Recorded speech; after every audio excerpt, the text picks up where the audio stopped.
विश्ववंदनीय महाकारुणिक तथागत सम्यक संबुद्ध त्यांनी शोधून काढलेला तो सद्धम्माप्रमाणे आचरण करणारा भगवंताचा श्रावक संघ, पूजनीय भिक्षू संघ या तीन महारत्नांना मी त्रिवार पंचांग प्रणाम करतो। बोधिसत्व परमपूजनीय डॉक्टर बाबासाहेब आंबेडकर यांच्या धम्मक्रांतीमध्ये संपूर्ण जीवन समर्पित करून विहारामध्ये उपस्थित सर्व श्रद्धावंत शीलसंपन्न धम्म उपासक तथा उपासिका, बालक आणि बालिका तुमच्याप्रती मंगलाची कामना करतो। बुद्ध धम्म संघ या तीन रत्नाच्या प्रतापाने तुमच्या संसारातील सर्व आपत्ती विपत्ती दुःख संकट सर्व नष्ट हो, सुख शांती वैभवाची तुम्हा सर्वांना प्राप्ती हो अशी मंगलमय कामना करून आजच्या देशनेला सुरुवात करतो।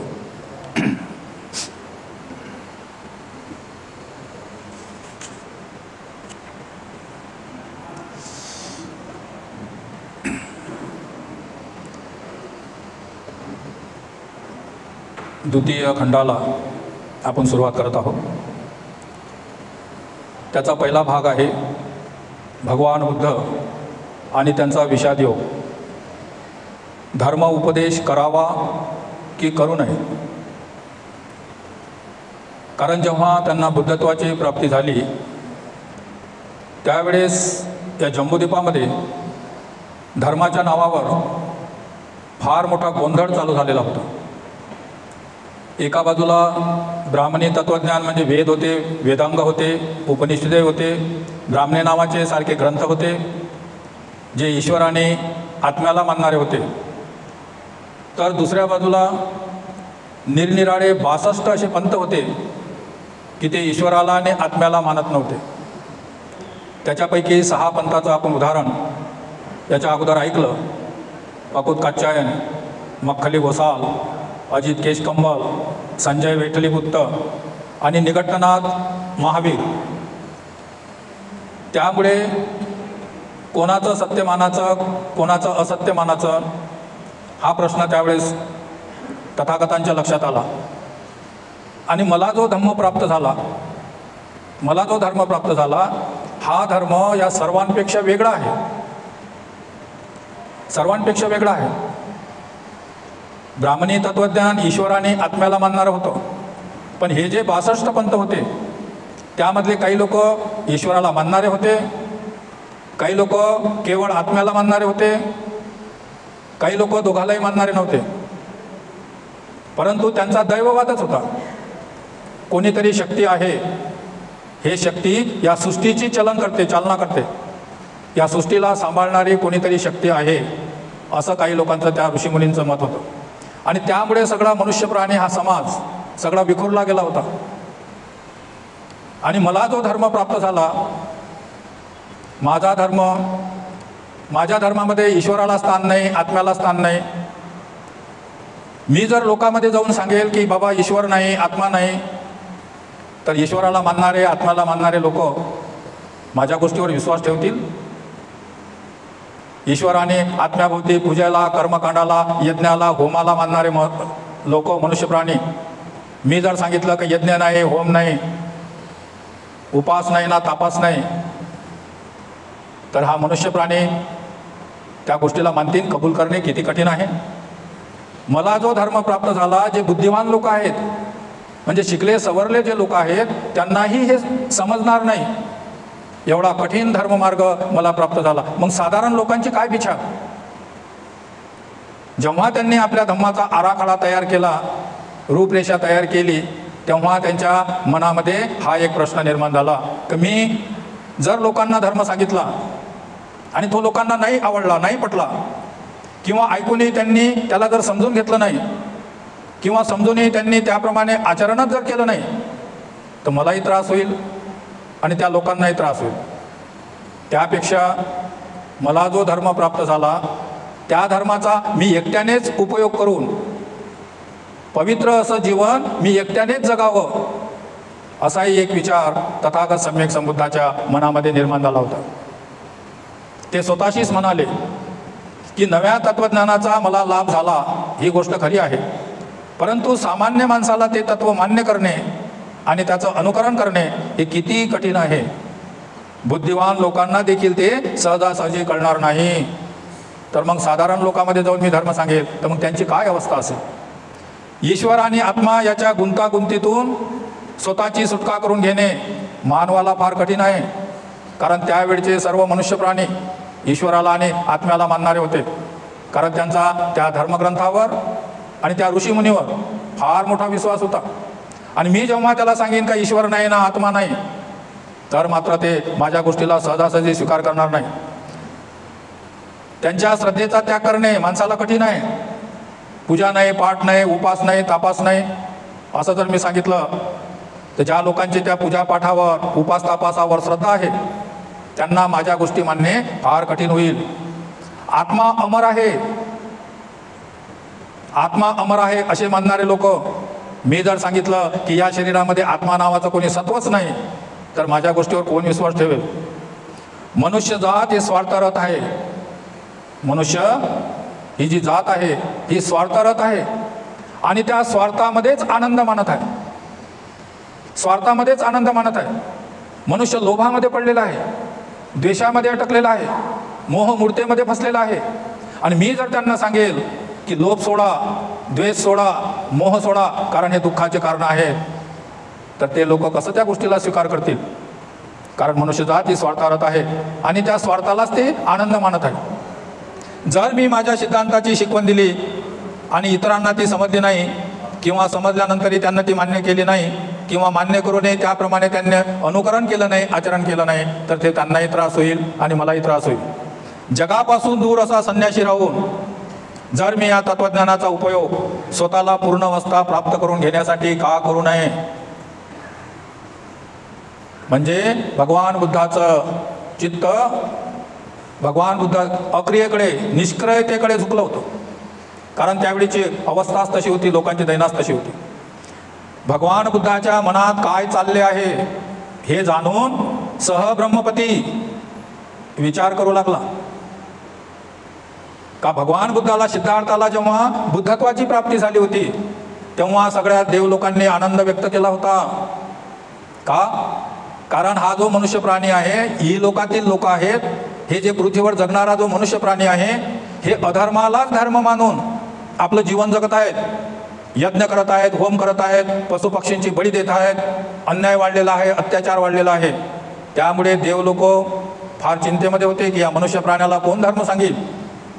जेव्हा सिद्धार्थाला बुद्धत्वाची प्राप्ती झाली तेव्हा देवलोकांनी आनंद व्यक्त केला होता की आता हा महापुरुष त्या लोकांना सत्य धर्म सांगेल, खरा धर्म सांगेल.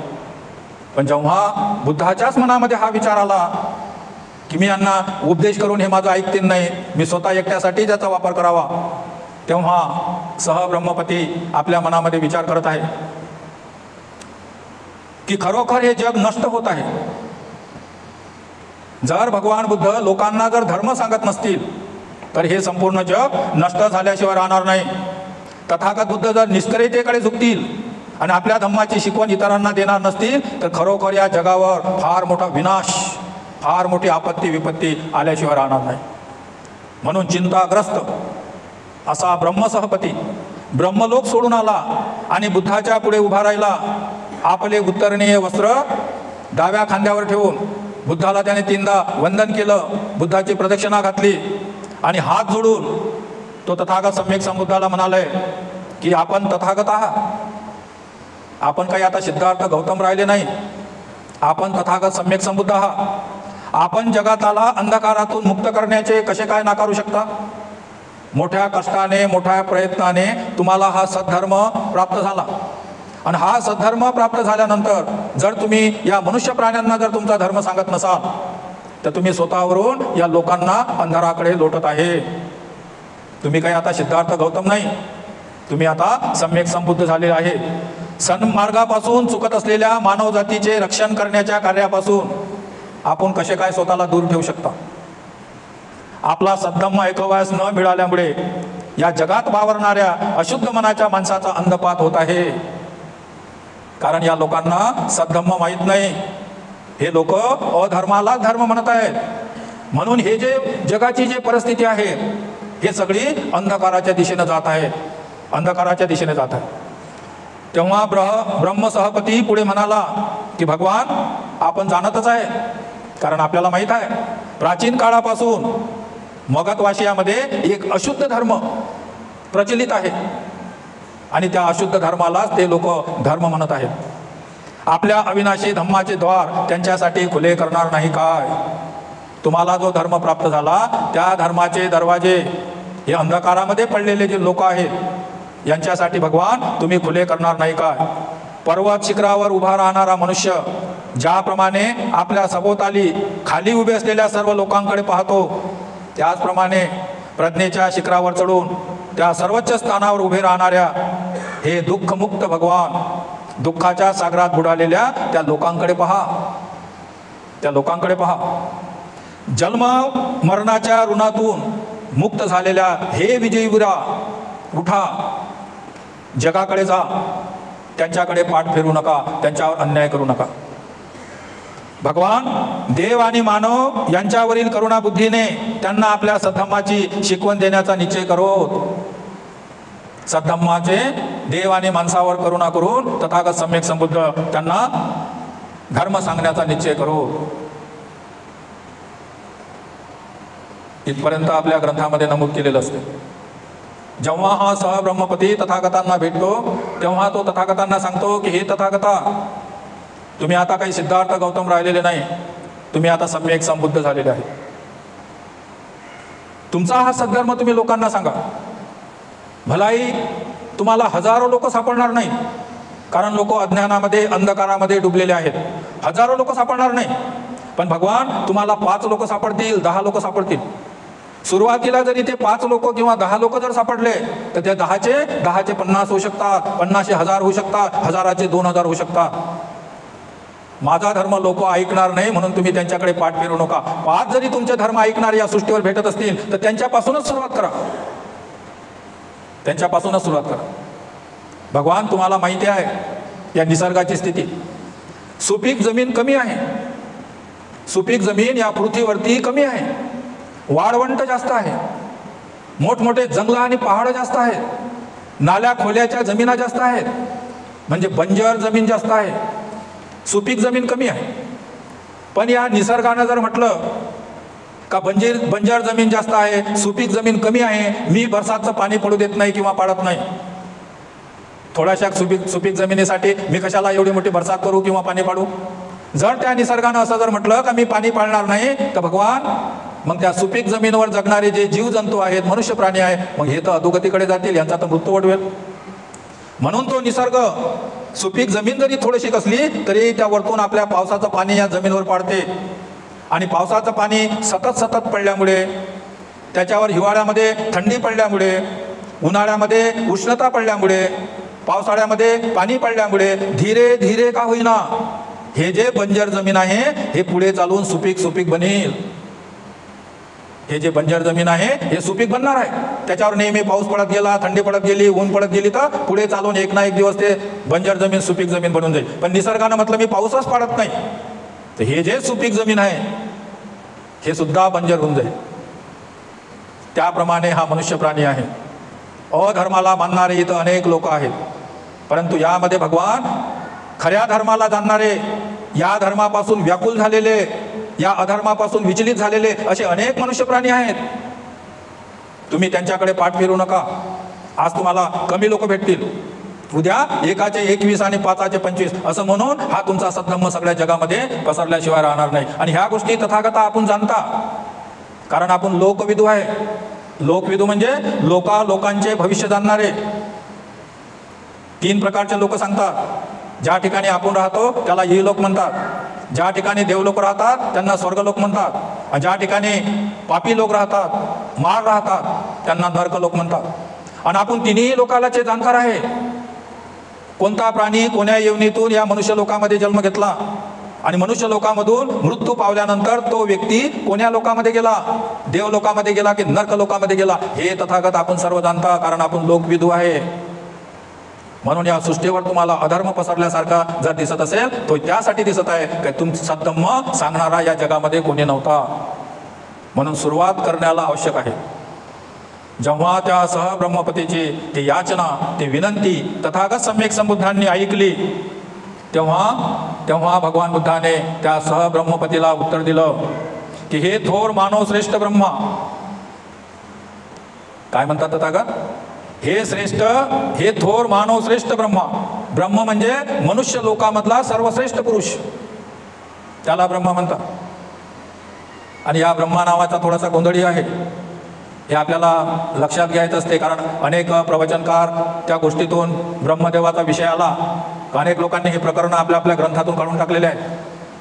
कारण ते ब्रह्मदेवाची तुलना तुमच्या 22 प्रतिज्ञेतल्या ब्रह्माशी करतात. आणि 22 प्रतिज्ञेतला ब्रह्मा आणि या धम्मग्रंथातला ब्रह्म सहपती हा एकच व्यक्ती असता तर बाबासाहेबांनी त्याचा उल्लेख या ठिकाणी केला नसता. म्हणून ह्या ज्या गंभीर बाबी असतात ह्या समजून घेणे अत्यंत महत्त्वाचे असतात. काही लोक या ब्रह्म सहपतीबद्दल कल्पना करतात, कारण ब्रह्म म्हटला म्हणजे त्याला 4 तोंड राहतात. ब्रह्माला 4 मुख, आणि 4 मुखाचं तत्व ते अनंत करुणा, अनंत मैत्री, अनंत मुदिता आणि अनंत उपेक्षा. ज्याच्याकडे अनंत मैत्री आहे, अनंत करुणा आहे, अनंत मुदिता आहे, अनंत उपेक्षा आहे, हे 4 धर्म 4 गुण ज्या व्यक्तीकडे आहेत तो व्यक्ती ब्रह्मा, त्याला ब्रह्म म्हणतात. त्याला ब्रह्म म्हणतात ज्याच्याकडे हे 4 गुण आहेत, मैत्री, करुणा, मुदिता. मुदिता म्हणजे आनंद, मुदिता म्हणजे आनंद. आनंद म्हणजे स्वतःचाच आनंद नाही, की दुसऱ्याची जर उन्नती प्रगती झाली, जेव्हा ही गोष्ट आपल्या कानावर येते की अमुक व्यक्तीनं फार मोठी प्रगती केली, तर याला इकडेच आनंद होते की वा वा, एक माणूस उच्च शिखरावर चढत आहे, त्याला म्हणतात मुदिता. स्वतःला आनंद झाला म्हणजे मुदिता नव्हे, दुसऱ्याचा आनंद पाहून स्वतः आनंदित होणे त्याला म्हणतात मुदिता. अनंत करुणा, अनंत मैत्री, अनंत मुदिता, अनंत उपेक्षा, हे 4 गुण ज्याच्याकडे असतात त्याला ब्रह्मदेव म्हणतात, किंवा त्याला ब्रह्म म्हणतात, किंवा त्याला ब्रह्म सहपती म्हणतात. आणि हे 4 गुण कुठे राहतात? तर हे 4 गुण आपल्या अंतर्मनामध्ये राहतात, शरीराच्या अंदर राहतात. आणि ब्रह्मलोक सोडून खाली आला म्हणजे अंतर्मनातून तो निघाला आणि बुद्धाच्या पुढे प्रगट झाला असं म्हणा. किंवा प्रत्येक माणसाला 2 मन असतात, एक म्हणते असं करायचं, दुसरं म्हणते असं करू नये, या मनाची धांदल असते. तो विषय आपण पाहिला होता. एका दृष्टीनं अशा प्रकारे त्याला मांडत असतात आपले लोक जेव्हा प्रवचन करून, कारण ब्रह्माला मानत नाही, त्याला समजत नाही. पण त्यानंतर या ठिकाणी लिहिलेलं आहे की जेव्हा भगवान बुद्धानं त्याची विनंती मान्य केली, तेव्हा तो सहब्रह्मपती त्यानं भगवंताला वंदना केली, याचना केली, त्यांच्या पाया पडले आणि पृथ्वीवरून देवलोकामध्ये जाता जाता सगळ्या लोकांना आव्हान करत गेला. काय आव्हान करत गेला? हे मनुष्य प्राण्यांनो, आता आनंदित व्हा, भगवान तथागत आता तुम्हाला धर्म सांगणार आहे. हे दुःखितांनो, आता तुमचे दुःख नष्ट झाले म्हणून समजा. हे रोगग्रस्तांनो, हे पददलितांनो, आता तुमचा उद्धार झाला म्हणून असं समजा. हे मनुष्य प्राण्यांनो, अंधारात सापडणाऱ्यांनो, आता तुम्हाला प्रकाशाची ज्योत प्राप्त झाली म्हणून सांगा. अशा प्रकारे तो आव्हान करत करत करत ब्रह्मलोकामध्ये गेला. आता या 4 गोष्टीला जर ब्रह्म म्हटलं तर मग हा आव्हान करत कोण गेला, हा एक प्रश्नच राहते. आणि ब्रह्मदेवाचे जे 4 लक्षणं असतात, अनंत करुणा, अनंत मुदिता, अनंत उपेक्षा आणि अनंत मैत्री, हे जे 4चे 4ही गुणधर्म असतात, हे एका स्त्रीमध्ये, जे स्त्री माता असते, आई असते, त्या आईमध्ये या ब्रह्माचे 4ही गुण तिच्यामध्ये दडलेले असतात. पण हे 4ही गुण प्रत्येक महिलामध्ये असतात, प्रत्येक महिलामध्ये असतात. पण ते पतिरूपिका नावानं असतात. पतिरूपिका म्हणजे स्वतःसाठी असतात. तेच गुण जे स्वतःसाठी असतात ते जर इतरांसाठी असतील तर ती महिला फार मोठ्या उच्च पदापर्यंत पोहोचू शकते. पण महिलामध्ये हे 4 गुण आहेत, पण ते केवळ स्वतःसाठी म्हणा किंवा आपल्यासाठी, मी आणि माझं या गुणासाठी ते 4 गुणाचा वापर करते. कशा पद्धतीनं करत असते? तेव्हा अट्टकथेमध्ये एक कथा आहे भगवंतांच्या. ते म्हणतात की जेव्हा एखादी आई आपल्या बाळाला जन्म देते तेव्हा ते बाळ 10 इंचाचं 12 इंचाचं एवढं ते बाळ राहते. त्या बाळाचे हातपाय, त्याला उचलाची शक्ती त्या बाळामध्ये राहत नाही. डोकं आणि शरीराच्या मधामध्ये जी मान राहते त्या मानेमध्ये ताठरपणा आलेला नसतो. कधी बाळाला जर उचललं तर त्याची मान इकडे पडते का तिकडे पडते हे सांगता येत नसते. एवढं ते बाळ रबलासारखं नाजूक राहते. पण ते आई त्या लहान बाळाला घेऊन आपल्याजवळ घेते, त्याला आपल्या हातावर घेते त्याचा ती लाड करते, त्याला आपल्या जवळ घेऊन झोपते. एवढ्या नाजूक बाळाला ती आपल्या जवळ घेऊन झोपते. पण ते झोपीमध्ये ते जरी कडाई पलटवत असेल तरी आपला हात किंवा आपला पाय किंवा आपलं शरीर ते त्या बाळाच्या शरीरावर टाकत नाही, त्याला स्पर्श होऊ देत नाही. म्हणजे झोपी ती इथे एवढी जागृत राहते तर ते लहान बाळ त्याच्या पुढे झोपलेलं असते तर त्याच्यावर हातही टाकत नाही ना पायही टाकत नाही. तेवढं लहान बाळ जर एखाद्या पुरुषाजवळ दिलं तर का हे घ्या तुम्ही, याला घेऊन रात्रभर झोपातं, कडा पलटून त्याचा जीव घ्यायचा होय, त्याला काय माहिती आपल्याजवळ कोण झोपलं. पण ती आई त्याचा भार सांभाळते का? तेव्हा तिच्या चित्तामध्ये त्या बाळाविषयी अनंत मैत्री राहते, अनंत मैत्री राहते. एवढी अनंत मैत्री राहते की जेव्हा ती बाळाला जन्म देते तेव्हा त्याच्या ज्या वेदना असतात, बाळाला जन्म देता वेळेस आईला ज्या वेदना होत असतात ती केवळ ती आईच जाणते. आणि एवढ्या मोठ्या वेदना दिल्यानंतर त्यावेळेस तर तिच्या मनामध्ये अशी इच्छा असते की हे आता एक बाळ आहे, झालं नाईलाजाने, आता याला जन्माला घालू, नंतर आपण कोण्या बाळाला जन्म नाही देऊ. एवढ्या कठीण योजनामधून ते माता गुजरत असते. एवढ्या कठीण योजना सहन करून जेव्हा त्या बाळाचा जन्म होते, जेव्हा ती त्या बाळाच्या चेहऱ्याकडे पाहते तेव्हा तेव्हा तेव्हा त्या सर्व वेदना ते विसरून जात असते. तिच्या आनंदाला पारावार नसते का? कारण तेव्हा तिच्या मनामध्ये अनंत मैत्री असते. अनंत मैत्री असेल तरच अशा नाजूक बाळाचा ती सांभाळ करू शकते. त्याला अशा पद्धतीनं आपल्या हातावर उचलत असते जेणेकरून त्याच्या मानेला किंवा त्याच्या डोक्याला इजा होऊ नये किंवा इकडे तिकडे जाऊ नये. तेव्हा तिच्या मनामध्ये अनंत मैत्री असते. आणि जेव्हा ते बाळ चालायला लागते, बोलायला लागते किंवा एखाद्या वेळेस ते बिमार पडते, बिमार पडल्यानंतर मग डॉक्टर एक दवा देते, औषधी देते. ती औषधी खायला घ्यायला फार कडू असते, पण त्या बाळाची तब्येत दुरुस्त होण्यासाठी ती औषधी त्या बाळाला देण्याची जिम्मेदारी त्या आईची असते. ते त्याला व्यवस्थित आपल्याजवळ घेते आणि ते दवा जेव्हा तिला त्या बाळाला पाजायला लागते तेव्हा ते बाळ पेत नाही, ती दवा फेकून देते, त्याला लात मारते. आई त्याला नाना प्रकारे समजून सांगत असते, त्याचे फायदे समजून सांगत असते, नाना प्रकारचं त्याचं मन इकडे तिकडे विचलित करण्याचा प्रयत्न करत असते, पण ते बाळ ऐकत नसते. आई जेव्हा त्याला औषधे घे बाळा किंवा तुझी तब्येत दुरुस्त होईल तेव्हा तो म्हणतो तूच घे, तुझी तब्येत दुरुस्त कर. तेव्हा तो आईला शिव्याही देत असते, तेव्हा तो आईला लाताही मारत असते. तरी सुद्धा ते आई त्याला व्यवस्थित सांभाळ करून ती औषधी त्याला जबरदस्तीनं पाजत असते का? तो बिमारीतून दुरुस्त व्हावा म्हणून. तेव्हा तिच्या चित्तामध्ये जो भाव असते तो अनंत करुणेचा भाव असतो. तेव्हा तिच्या चित्तामध्ये करुणा वास करत असते आणि ते करुणेने त्याच्या शिवेही सहन करते आणि त्याच्या लाताही सहन करते, तरी त्याला औषधा पाजते. हे करुणा, अनंत करुणा असते.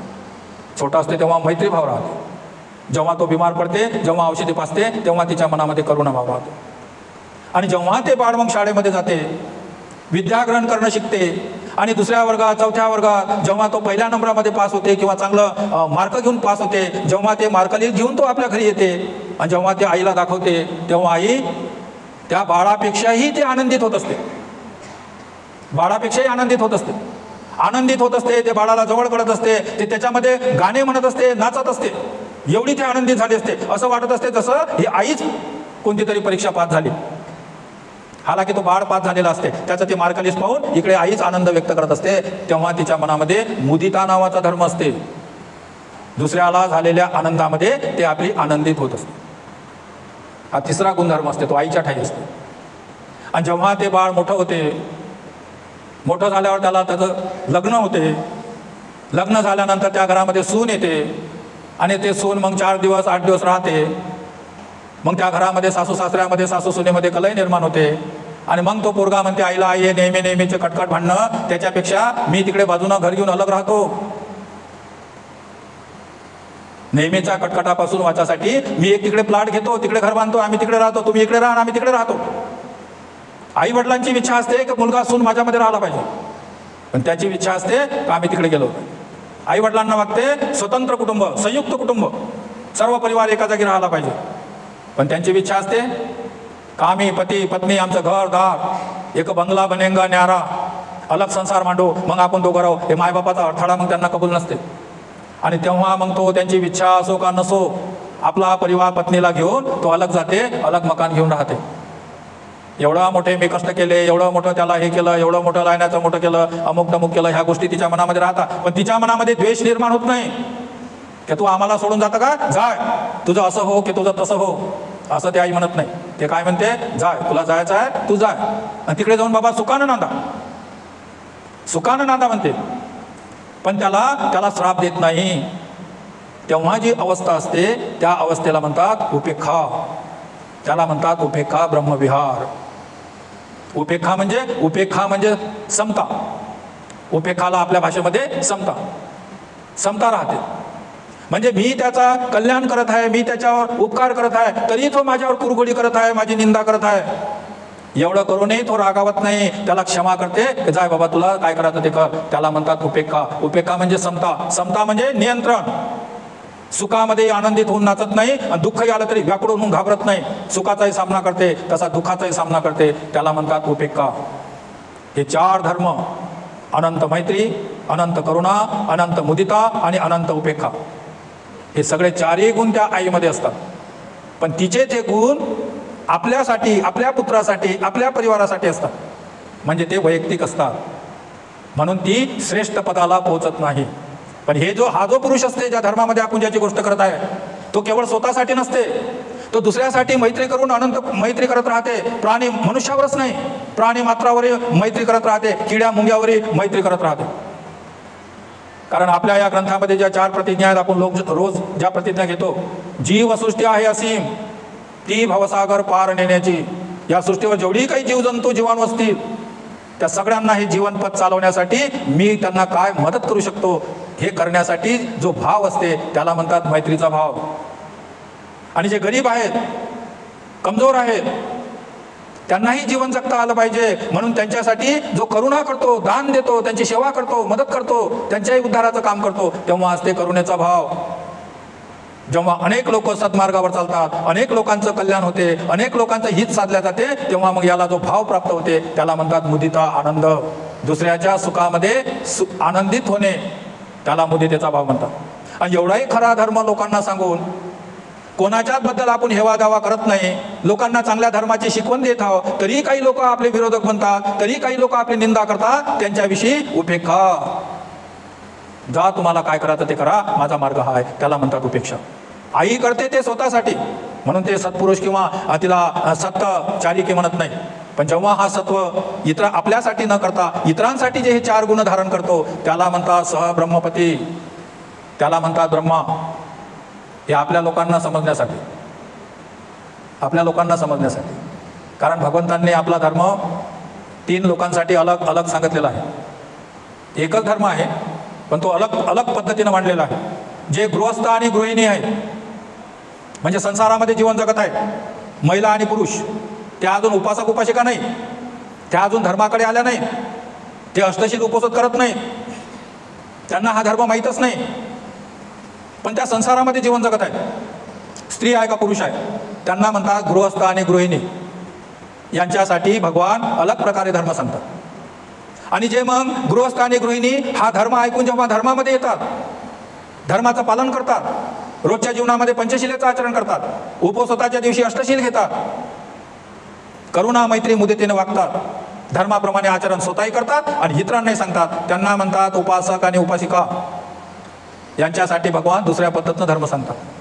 आणि जे असतात भिक्षू किंवा भिक्षुनी, त्यांच्यासाठी ज्यांनी संसारामध्ये रमणान झाल्यावर ज्यांच्या लक्षात आलं की संसारामध्ये राहून मी या धर्माप्रमाणे आचरण करू शकत नाही, तेव्हा तो व्यक्ती गृहत्याग करते. आणि गृहत्याग करून जेव्हा भिक्षू किंवा भिक्षुनी बनते, तेव्हा त्यांच्यासाठी भगवंतांनी अलग पद्धतीनं धर्म सांगितलेला आहे. म्हणजे गृहस्थ गृहिणी, उपासक उपासिका आणि भिक्षू भिक्षुनी एकच धर्म, पण सांगण्याच्या पद्धती अलग अलग. आणि ह्या तिन्ही एका जागी केल्यामुळे आपले जे प्रवचनकार जे प्रवचन करतात किंवा जे धम्मप्रचारक धम्माचा प्रचार करतात, तेव्हा ह्या तिन्ही गोष्टी एका जागी करतात आणि मग ते वाटतात. त्यामुळे सगळ्या गडबडा झालेल्या आहे, फार गोंधळ निर्माण होत आहे. बालवाडीचाच व्यक्ती एकदम 10व्या वर्गाचे प्रश्न विचारत आहे, इकडे माध्यमिक शाळेचं शिक्षण अलग आहे, हायस्कूलचं शिक्षण अलग आहे, कॉलेजचं शिक्षण अलग आहे. हे तिन्ही एका जागी केलं का फार गोंधळ होते. आणि आपण नवीन परिवर्तनवादी बौद्ध धम्म स्वीकार केल्यामुळे, आता नवीन शिकून सरून आपल्या बुद्धीचा विकास झाल्यामुळे आपण त्याच्यामध्ये मग तर्क वितर्क शंका संशय, श्रद्धा नसल्यामुळे, धर्मावर विश्वास नसल्यामुळे आपण धर्मवान नसल्यामुळे 50% पुरुष जे बाबासाहेबाला मानतात, स्वतःला बुद्ध म्हणतात, ते पूजा, वंदना, उपवास, व्रत, दान देणे, स्वर्ग याला कर्मकांड समजतात. काही 50% महिला आहेत जे धम्म मार्गाकडे इकडे आलेल्या आहेत, पण त्या पूजा, वंदना, उपवास, पंचशील याच्यापर्यंत असतात. त्याच्यातून काही ज्यांची उन्नती पुढे पुढे होत राहते, मग ते गंभीर धर्म जाणत असतात. पण इथं सुरुवातीचाच मनुष्य प्रश्न करत असते की पण ते 4 आर्य सत्य म्हणजे काय, तेव्हा फार गडबडा होत असतात. म्हणून भगवान तथागत सम्यक संबुद्धाचा जो धर्म असते आणि तो बाबासाहेबांनी जर लिहिलेला आहे तर त्याच्यामध्ये विशेष काहीतरी भेद असते. म्हणून बाबासाहेबांवर विश्वास ठेवून किंतु परंतु न करता त्याला पहिले स्वीकार करावा लागेल.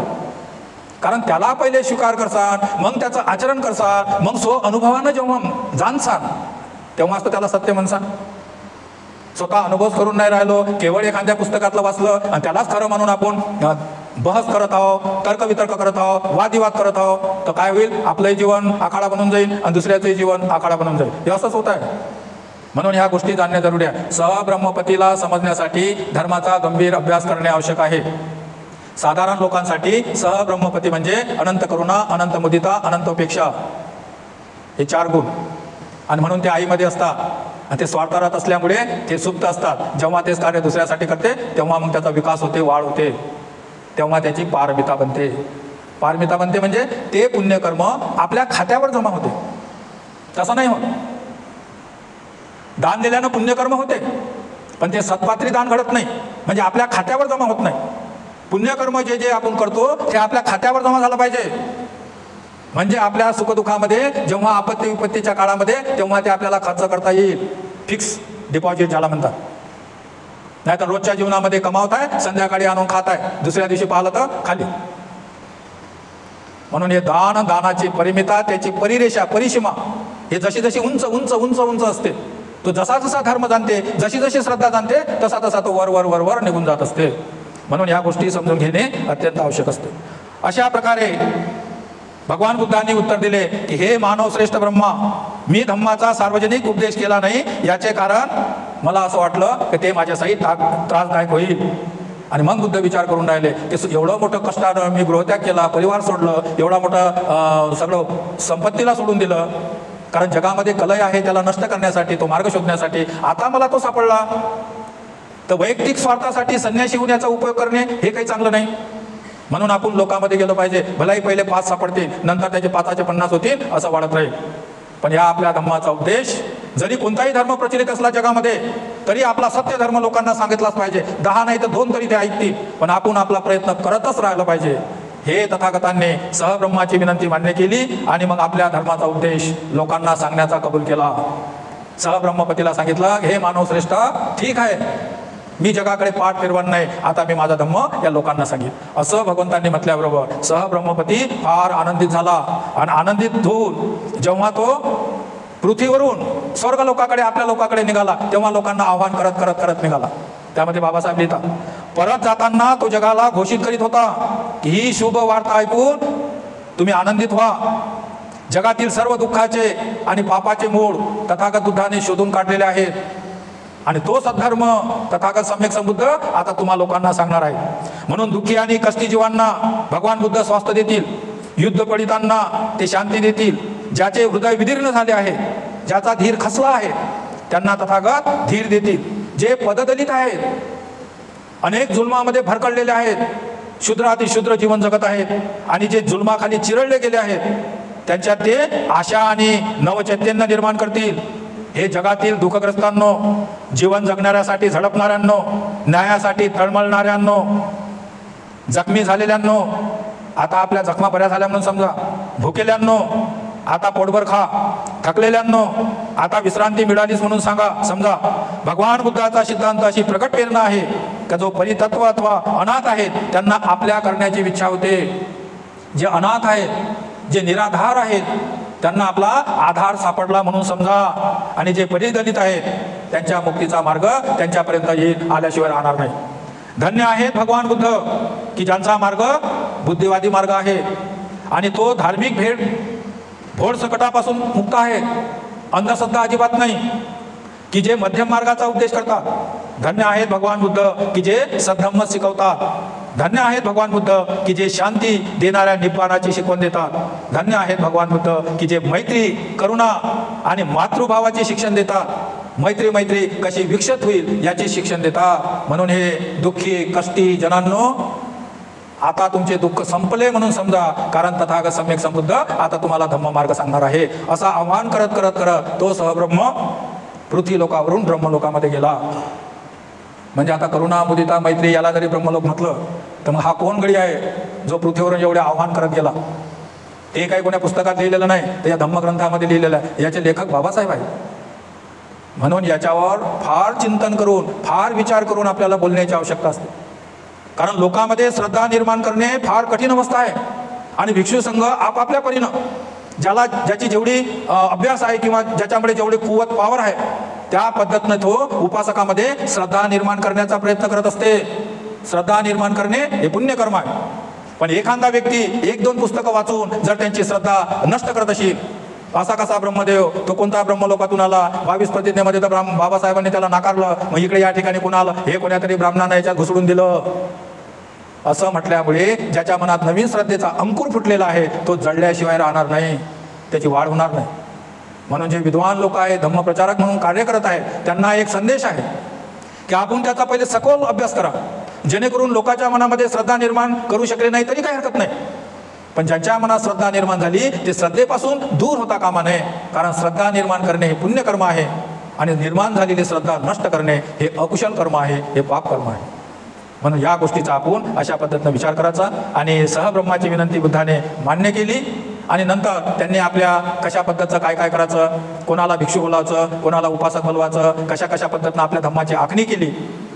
आणि नंतर ते आता मनामध्ये विचार करत आहेत की प्रथम मी उपदेश आता कोणाला करू, ते कोणते लोक आहेत जे मी सांगितल्याबरोबर त्यांना धर्म समजू शकते, अशा लोकांबद्दल ते विचार करत आहेत. मग त्यांना कोणते लोक सापडले, त्यांनी प्रथम धर्म उपदेश कुठं केला आणि कोण्या लोकांमध्ये केला, हा जो विषय आहे हा आपण उद्या पाहणार आहोत. आजचं पठण या ठिकाणी थांबवू.